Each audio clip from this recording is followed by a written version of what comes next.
air in Gaza feels, well, incredibly thick with uncertainty right now. We're seeing a major new development, this Israeli ground offensive, Gideon's Chariot. Right. It's definitely a moment that demands a closer look. So we've been digging into a detailed CNN report to really try and get under the skin of what's actually happening.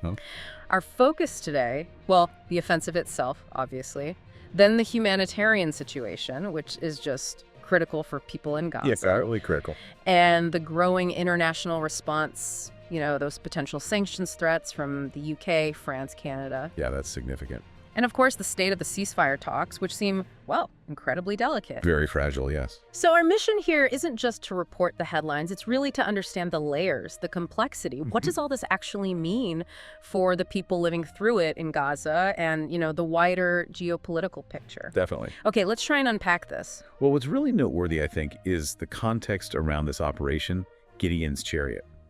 It kicked off shortly after former U.S. President Trump's visit to the region ended, and that visit didn't really yield a breakthrough on the ceasefire or hostage negotiations. Right, timing. Exactly. And Israel's stated objectives, they're saying, are twofold: dismantling Hamas and, crucially, securing the release of the hostages. Okay. The approval for this offensive apparently came back on May 5th. And a key point, I think, is that Israel has indicated they intend to maintain a presence, to sort of stay in the territories it captures. Which feels like a shift from before. It does, yeah. It's a potentially significant strategic shift. And we heard Prime Minister Netanyahu being very direct, didn't we, about planning to, quote, take control of the entire Gaza Strip. Yes, that statement was quite clear. The timeline in the CNN report, it paints a pretty grim picture. Intense airstrikes first. Right, a lot of bombing. And then the ground offensive expanded just this past weekend. The sheer number of reported strikes, over 670 alleged Hamas targets in just the week before the ground operation.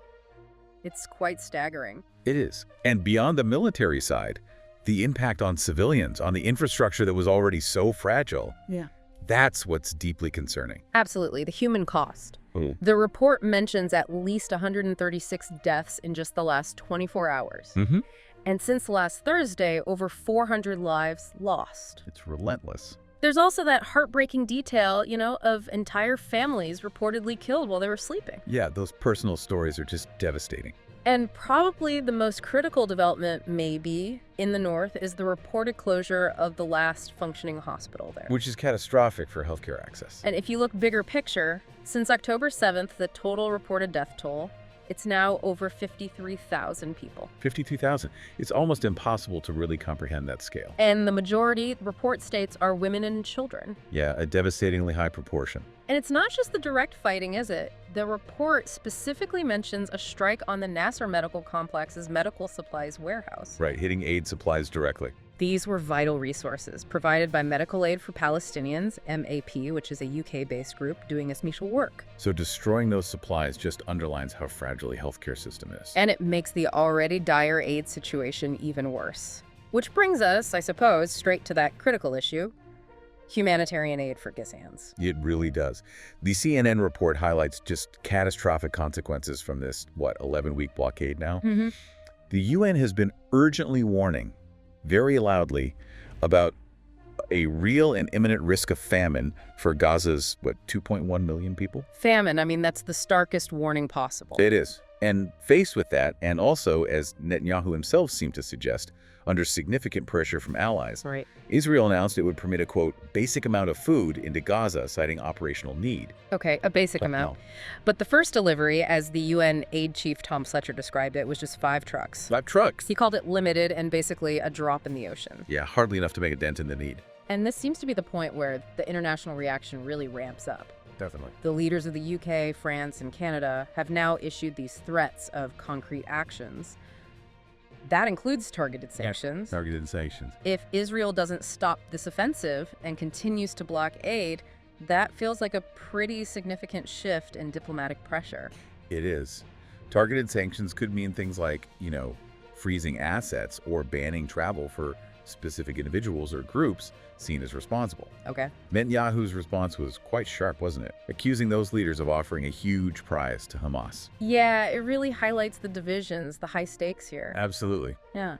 And he also seemed to acknowledge, the real risk of losing international support, even from staunch U.S. allies, if mass starvation happens. So he's walking a tightrope, it seems, trying to manage that international pressure while also appeasing his right-wing supporters back home. Exactly. A very delicate balancing act, trying to satisfy those domestic groups who are strongly against aid going into Gaza while facing this growing global outcry. Which then brings us to this rather controversial American-backed Gaza Humanitarian Foundation, the GHF. Right, this new entity. It's supposed to be a new, tightly controlled way to deliver aid, approved by both Israel and the U.S. The stated goal is to stop Hamas from allegedly stealing the aid.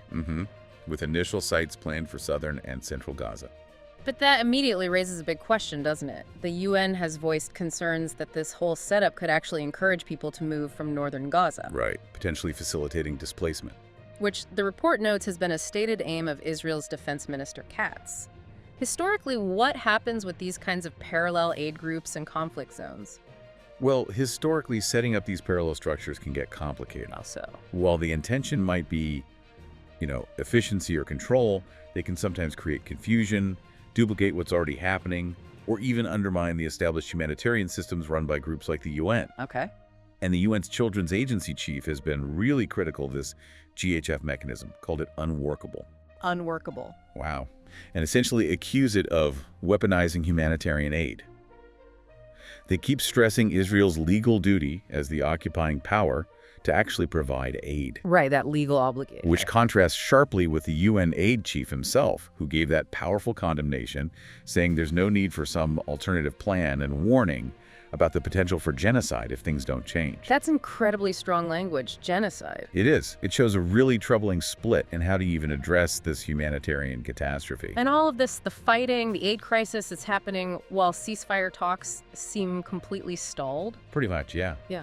Israel's defense minister suggested this new military operation was partly to pressure Hamas back to the table in Qatar. But the CNN report mentions analysts think maybe former President Trump's visit was actually the bigger factor in getting Hamas to agree to resume talks? That's one interpretation, yes. The timing, again, why might Israel launch this offensive right after Trump left without a deal? Frustration, a strategic shift. Hard to say for sure. It's possible they saw the lack of a breakthrough as a window to apply military pressure. Maybe hoping to strengthen their hand in future talks, or maybe it just reflects a decision to push ahead militarily regardless. Okay.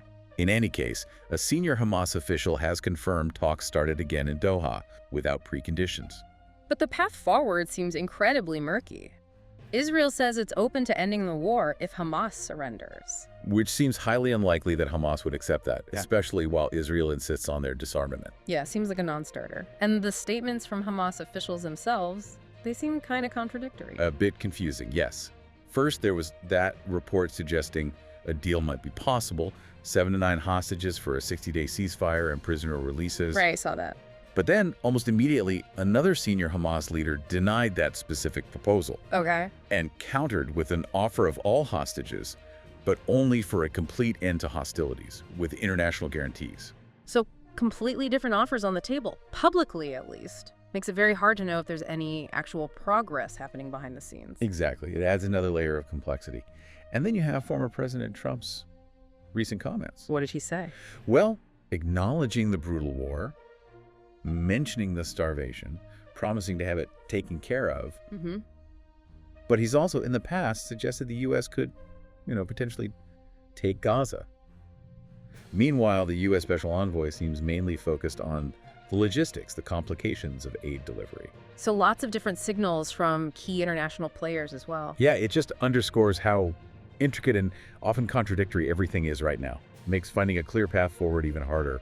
So as we try to piece this all together, what we see is this deeply interconnected web, really. You've got the ongoing, intense military offensive, a catastrophic humanitarian crisis getting worse because of aid restrictions, right? Growing international pressure, with sanctions now a real possibility. Yeah, that threat is there. And these ceasefire negotiations that just seem incredibly fragile, full of conflicting messages. It's a tangled situation. It really makes you think, doesn't it, about this complex interplay between military action, the desperate human need on the ground, and these diplomatic efforts that often seem to stall.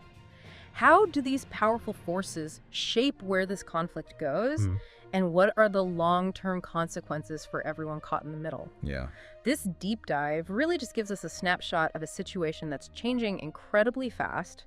And it just highlights how crucial it is, for all of us to stay informed using diverse, reliable sources as this crisis keeps unfolding. Absolutely. And maybe something to really consider is, what are the longer-term implications if the international community actually follows through on things like sanctions? What precedent does that set?